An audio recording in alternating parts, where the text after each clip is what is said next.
All right. Good Friday. Welcome to Driving in Korea. My name is Joe. This is just my usual video blog about living in Korea, but mostly also about Korean food and traveling in Korea from my over 15 years of experience living and building a business here and writing about food. Please, before we go any further, please, if you want to, like this video, but subscribe. We really, subscriptions are quite valuable to me. I would love that. Yeah, I'm coming in from Western Seoul on a Friday, so traffic is going to be nuts. I will focus on traffic. If you see me quiet a bit, it's because I'm focusing on traffic. But I thought last night, I took a little trip over to Wink Taphouse over in Gyeongdae, Seoul National University of Education. They make one of the best burgers in Gangnam. But it's also to catch up with an old friend, William Cho, who also runs a tour business and runs that restaurant. Good place for a burger and a beer, and it's one of the few, I think it's the only hamburger place that serves andong soju, like real soju, not the fake green bottle stuff. We had a nice little conversation and brought up, for some reason we're talking about North Korea, and I'm nervous about talking about North Korea. I try not to get political, and I don't think this will be political, because this isn't about me agreeing with the regime or agreeing with how anyone's political views on the regime. This is more about facts about how life is in South Korea with North Korea. Because I've get this question a lot on the tours. They always ask, well, how do you feel about North Korea? Are you too scared of North Korea? Or they will say they're traveling to Seoul and their friends are like, oh, isn't it safe? It's not safe there. Are you sure you're going to be safe? I'm going to say this right up.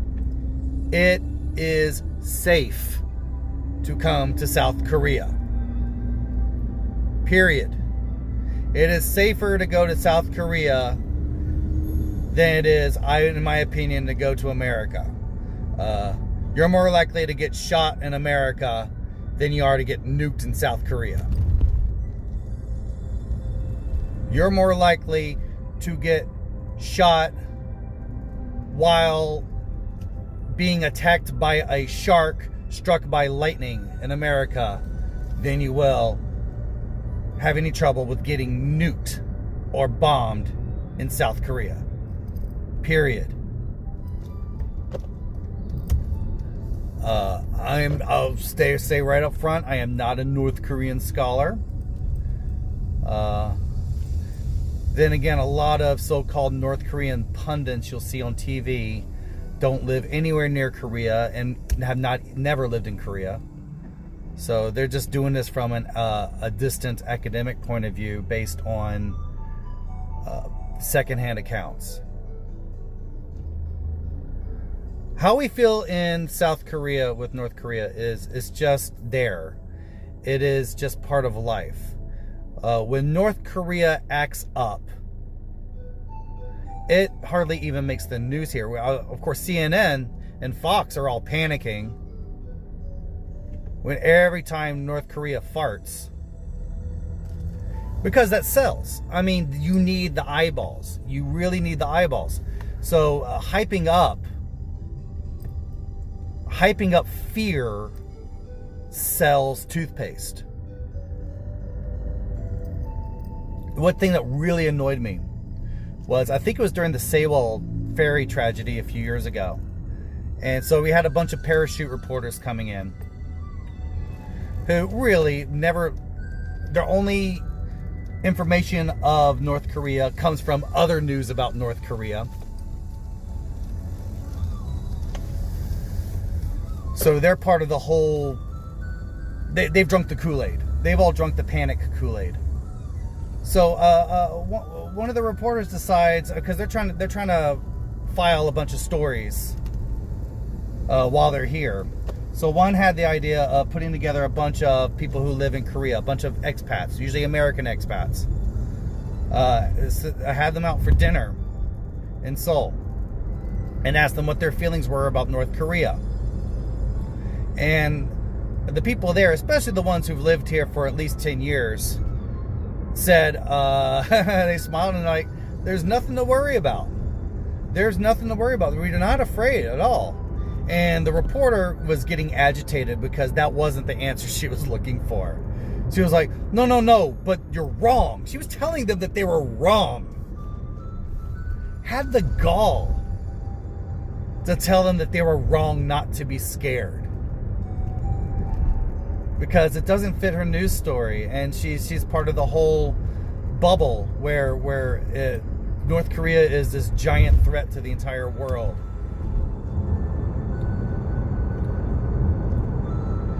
I know this from my background in Korean history. I've been going back to hitting my books. I found a new book on Korean history. And from talking to people on the inside, these are people that you will not find as pundits on Fox News. Because they don't write books, they don't have anything to sell. I've hung out with retired military who I had drinks with one guy who used to be an interpreter in Panmunjom, where they have all the negotiations with North Korea. And he's an interpreter. And this is a story. I'm going to relay you a little story he told me while we were over some beers. I think this was in the 90s.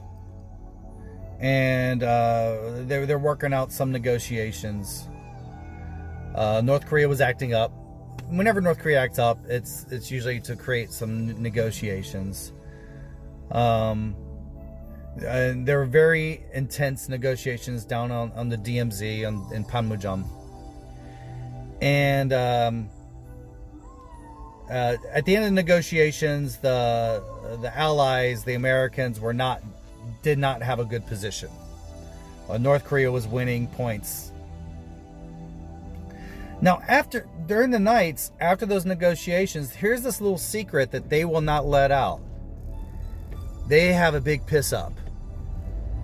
As in, the North Koreans and the Americans and the South Koreans, all the officials, because they're behind locked doors, they get together and get pissed drunk and party with each other.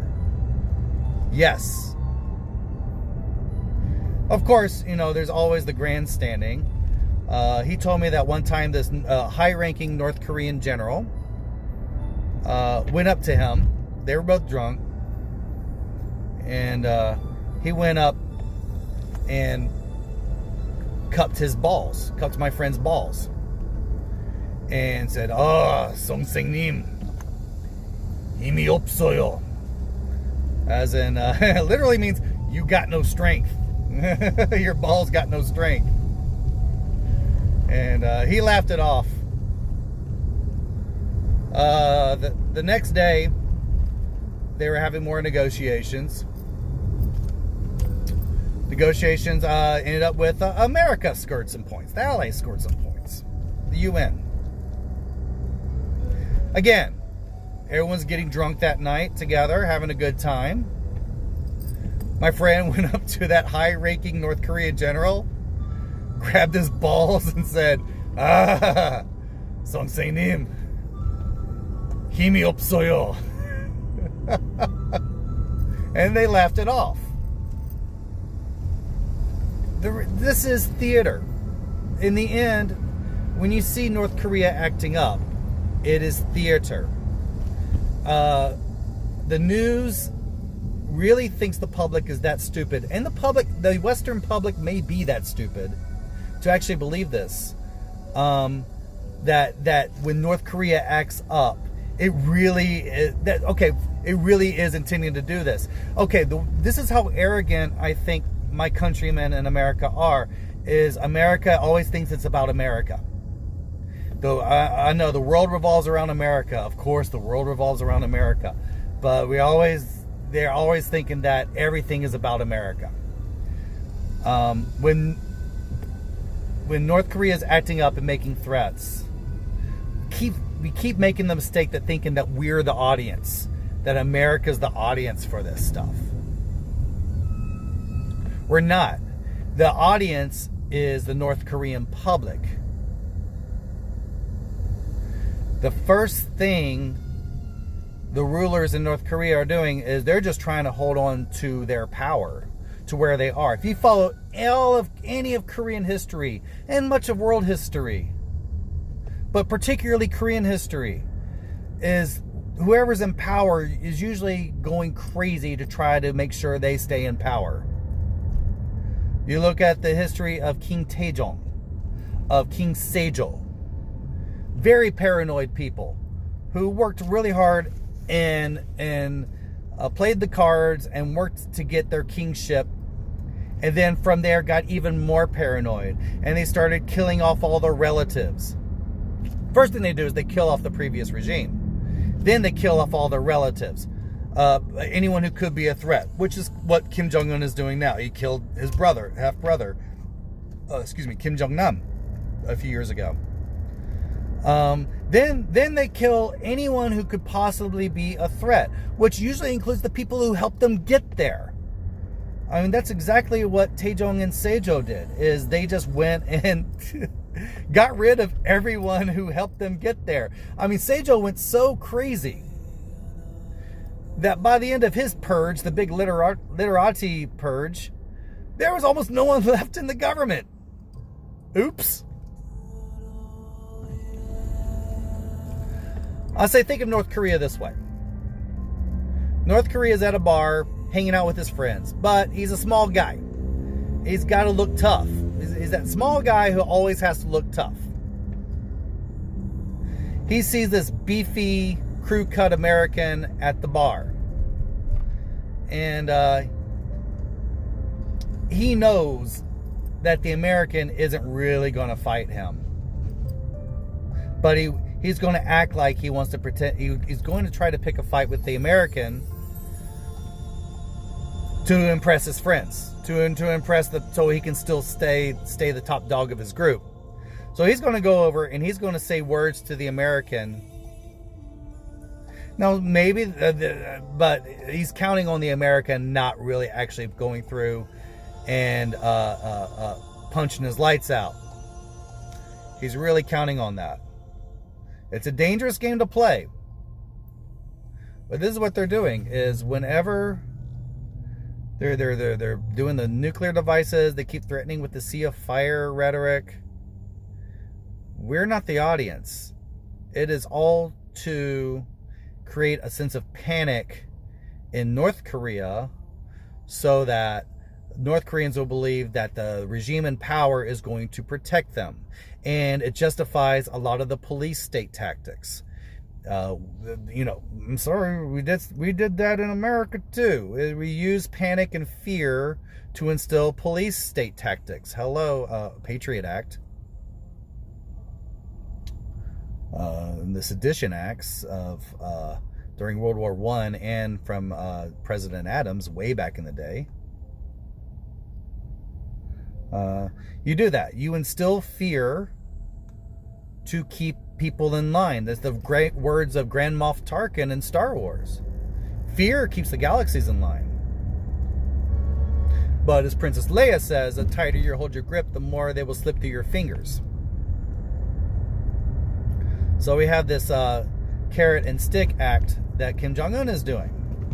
Now Kim Jong Un, this is William's take, and okay, listen to William's take.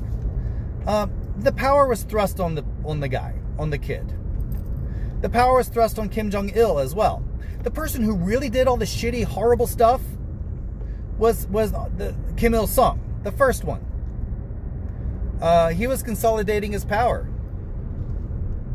He did exactly what most people who started new dynasties did.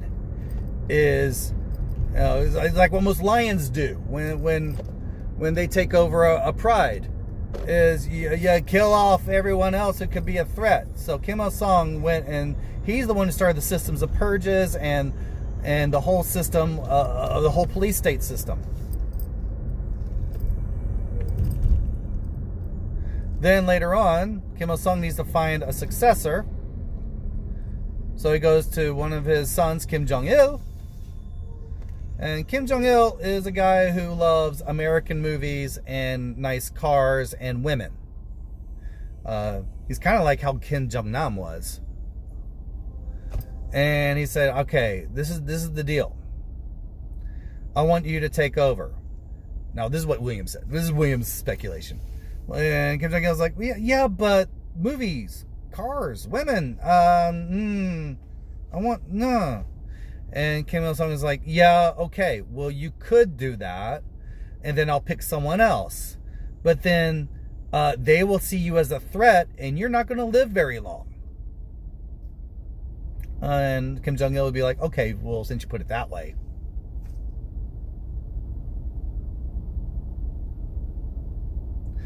Then goes around. Kim Jong-il his health is failing. He needs to find a successor. We all were thinking Kim Jong-nam was going to do it.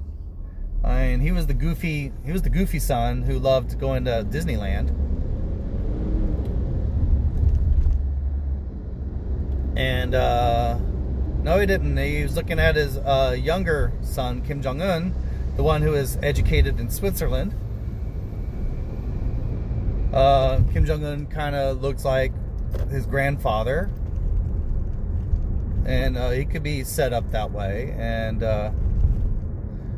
Kim Jong-il still wants his DNA, his line to continue. So he, just like any king, he goes up and says, "Okay, I want you to be my successor." And I'm sure Kim Jong-un was like going, yeah, well, I mean, I kind of like basketball, and I was taught in I was educated in Switzerland. This isn't really my bag. I kind of like just want to have a quiet life and all that. Anyway, and Kim Jong-il will say like, yeah, okay, that's fine. Then I'll choose someone else, but that person will see you as a threat, and your days are numbered.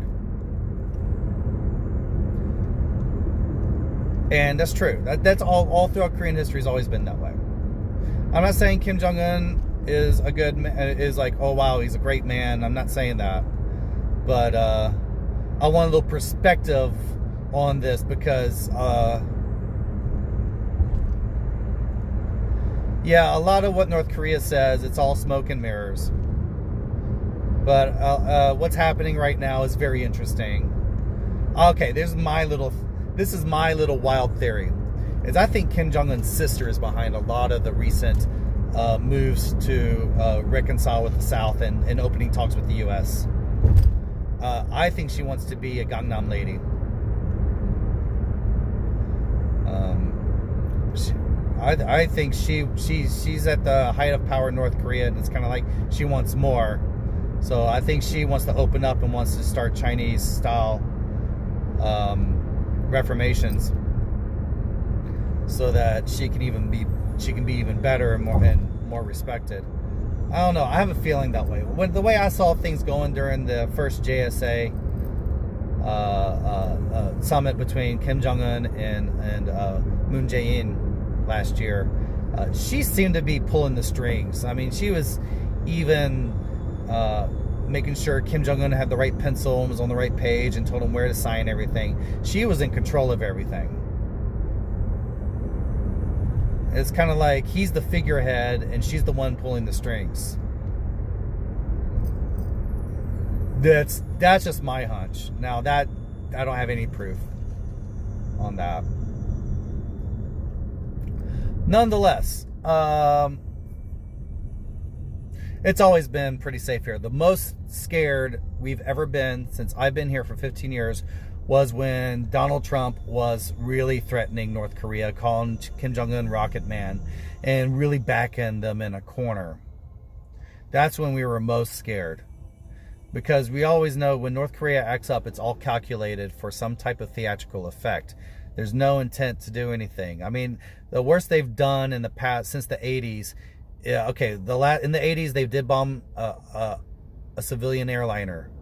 Since then, they've mostly just concentrated on random isolated military targets. Again, that's bad too.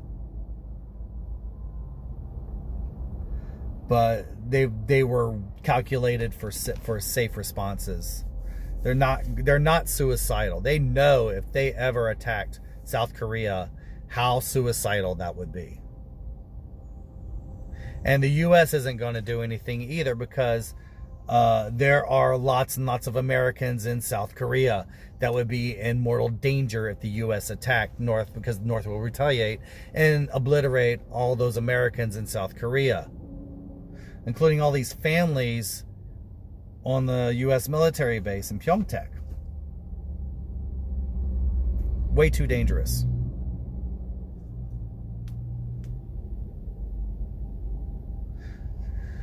So, visiting North Korea, I'm visiting South Korea, it's safe. Really, gosh, really, you got to be seriously, stupidly paranoid and fearful to really be scared to come here. Or you've really drunk the Kool-Aid and you've really sucked all that propaganda from the news stations. You got to get out of your aquarium for a while and see what the other aquariums are like. Then you get a better idea.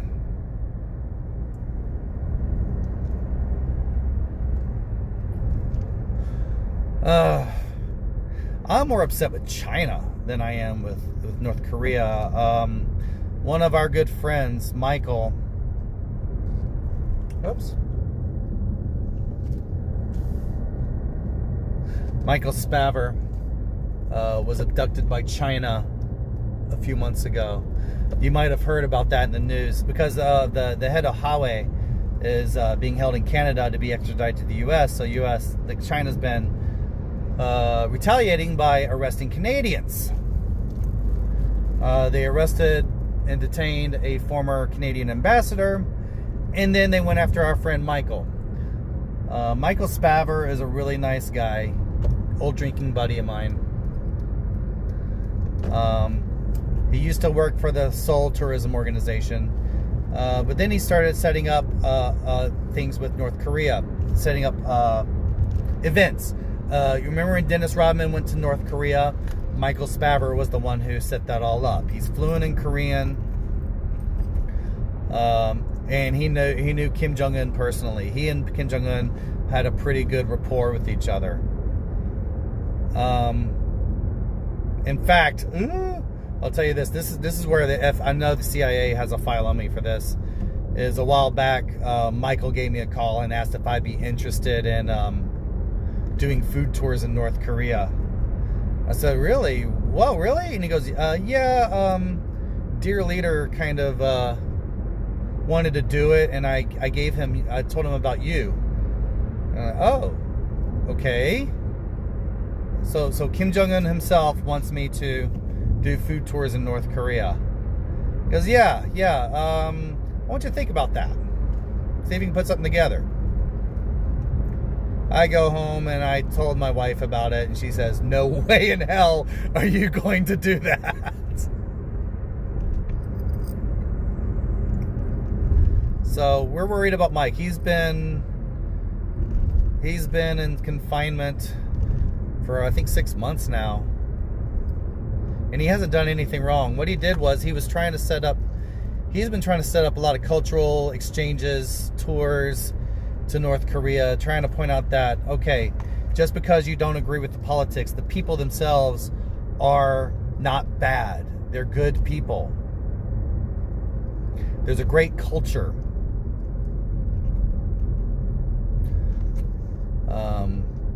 He's not political at all, so he keeps organizing sports events and stuff like that. And he was living in China, right on the border, and he was on his way to visit Seoul, and they took him at the airport. We haven't heard from him since. Thank you, China. See, this is what people should worry about. China is really the one we should be worried about. They're not acting good, and they're getting all the power. They're not being the nicest of players. Alright, that's going to get me arrested the next time I visit China. But I think Hong Kong is pointing out, yeah, I understand how the people in Hong Kong feel. It's scary. I mean, you don't want that to happen. You don't want China to be able to just detain you for any whim, like they've done the 2 Canadians.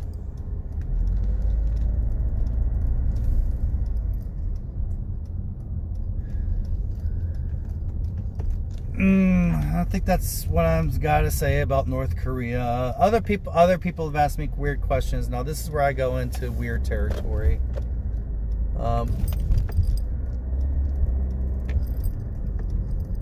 But I've talked to a lot of experts on this and done a lot of thinking. I've read a lot of books. The other things people ask is does the South want reunification? The older people, yes. Younger people, no. They're afraid that reunification would cause too much of a shock to the economy and to society. Think of just how the reunification of Germany was, and multiply that by many, many more times. North and South Korea have been separated for so long that they're really 2 different cultures. Even the languages, the dialects are quite different. Quite isolated. And my feeling, is still a 2-state solution, but an open 2-state solution. I mean, like Germany and Austria, they both speak German, but they're very different cultures. But what I'm afraid of, what would happen is not going to be good. What you're going to get is you're going to get a big rush to the south of a bunch of people wanting to make money. You're going to get a lot of speculation, real estate speculation in Pyongyang.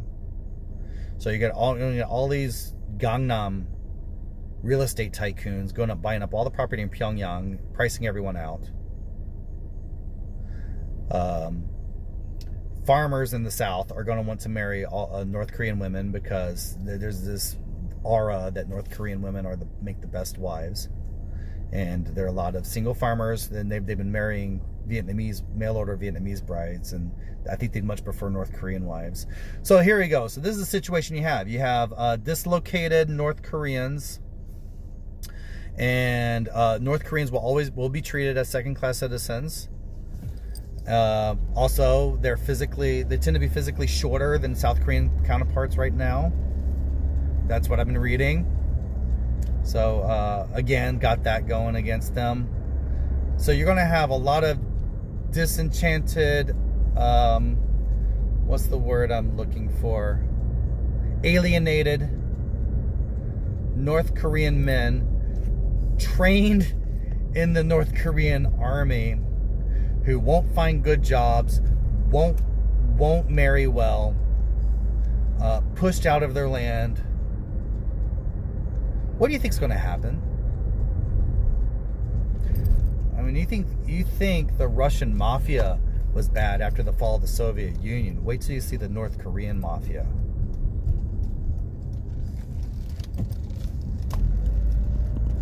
And the social conflict that will come from that. Especially you have people who are brought up on race-based ideologies. And they're going to a place with this mongrel race down south. Of people mixing with, oh my gosh, foreigners. There will be violence. Great violence. I don't know. I see lots of problems with if we suddenly just opened up and reunified. There will be so much violence and disenfranchisement and alienation, economic problems. then South Korea, then Korea itself would recover and become a powerhouse economy. I mean, South Korea's done very well, being just 1/3 the size landmass of Japan, and has competed very well against Japan, and much larger China has done fairly well. Thank you very much. So South Korea itself will recover. Oh, there's another funny thing I thought too. Yeah. So if we did the 2-state solution, why don't we just go ahead and just call it, rather than North and South Korea, call them by the names they call themselves? Or why don't we call South Korea Hanguk and North Korea Joseon? And just ditch the whole Korea name. Nah. It'd make a good sci-fi novel. Like speculative, future historical fiction. Is that even? Well, that's just science fiction. But future political thriller. Yeah. So that's my thoughts on North Korea for now. I know it's very controversial. I'm sure I'm talking out my butt. I know I'm going to get some dislikes on that video. But I just want to really state that it is very safe to be here. I would not have my wife and young daughter here if it was not safe. And I live near Gimpo Airport, which is, if anything happened, would be the #1 target. I think it was the target. It was a target during the Korean War. It was a #1 target. It wasn't called Gimpo Airport back then. So, and I'm a wuss. I'm a pussy. I'm not brave, and I live here. I'm well aware. I'm on the inside. I hear on the inside what's happening. It's a funny thing is, a lot of people have the fear. They actually are so ill-informed. They don't have any inside information. They only get their information from people who have fear to market, something to sell, or they're selling their preconceived ideologies to people. And if North Korea if they can fit whatever North Korea does into their preconceived, if they can stick that puzzle piece into the right hole of their ideology, then they're gonna push it. And my family came up to visit, and they were of that same feeling too. I mean, they watch Fox News all the time, and they came up here and they're like, why are people so scared? This is such a peaceful place. I mean, it's safe to walk. Many times it's safer to walk the streets here than it is in most countries. I don't say like, don't let your guard down. I did get assaulted once by some drunk men trying to impress each other. And I get assaulted. I mean, I got assaulted because I don't look Korean, so I kind of stand out. So that happened one time. That was just, but then you just learn, stay away from areas where you get a bunch of older drunk men. Okay, everyone. Thank you so much for staying with me if you stayed this long, congratulations. Good job on you. Please remember to subscribe, and if you like the video, please hit the like button. Check us out on zenkimchi.com and koreafoodtours.com. Until then, 안녕히 계세요.